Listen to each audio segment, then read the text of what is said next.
السلام علیکم دوستوں، آج کی ویڈیو حضرت یونس علیہ السلام کا مچھلی کے پیٹ میں رہنے کے واقعے کے بارے میں ہے، جو کہ بہت ہی ایمان افروز واقعہ ہے۔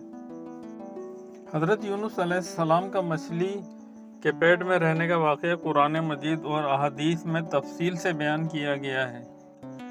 یہ واقعہ صبر، استقامت اور اللہ تعالیٰ کی رحمت کی بہترین مثال ہے۔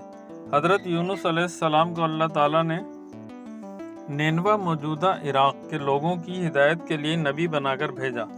آپ نے انہیں اللہ کی طرف بلایا مگر وہ ایمان نہیں لائے۔ جب کافی عرصہ گزر گیا اور قوم نے ہدایت قبول نہ کی تو حضرت یونس علیہ السلام ناراض ہو کر بستی چھوڑ کر چلے گئے۔ حالانکہ اللہ کا حکم آنے سے پہلے کسی نبی نے ایسا کرنا مناسب نہ کیا۔ مچھلی کا حضرت یونس علیہ السلام کو نگلنا۔ حضرت یونس علیہ السلام جب بستی سے نکلے تو ایک کشتی میں سوار ہو گئے۔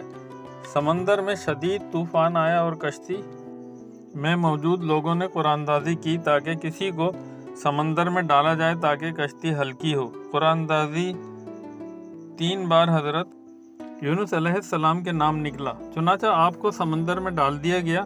اللہ کے حکم سے ایک بڑی مچھلی نے آپ کو نگل لیا۔ مچھلی کے پیٹ میں دعا۔ حضرت یونس علیہ السلام مچھلی کے پیٹ میں اندھیروں میں چلے گئے۔ ایک اندھیرا مچھلی کے پیٹ کا، دوسرا سمندر کی گہرائی کا اور تیسرا رات کا۔ وہاں آپ نے اللہ سے توبہ اور دعا کی، لا الہ الا انت سبحانک انی کنت من الظالمین۔ ترجمہ: تیرے سوا کوئی معبود نہیں، تو پاک ہے، بے شک میں ہی ظالموں میں سے تھا۔ اللہ کی رحمت اور رہائی۔ اللہ تعالیٰ نے حضرت یونس علیہ السلام کی دعا قبول فرمائی اور مچھلی کو حکم دیا کہ انہیں ایک کھلے میدان میں اگل دے۔ حضرت یونس علیہ السلام بیمار اور کمزور ہو گئے تھے، چنانچہ اللہ تعالیٰ نے ایک بیل دار درخت اگایا تاکہ آپ اس کے سائے میں آرام کریں۔ جب آپ صحت یاب ہو گئے تو اللہ نے آپ کو دوبارہ اپنی قوم کی طرف بھیجا اور اس بار وہ ایمان لے آئے۔ دوستوں، یہ واقعہ ہمیں سکھاتا ہے کہ مشکلات میں اللہ کی طرف رجوع کرنا چاہیے اور صبر و استقامت سے اللہ کی رحمت کا انتظار کرنا چاہیے۔ حضرت یونس علیہ السلام کی دعا کو دعائے یونس کہا جاتا ہے اور یہ ہر مشکل میں پڑھی جانے والی ایک بہترین دعا ہے۔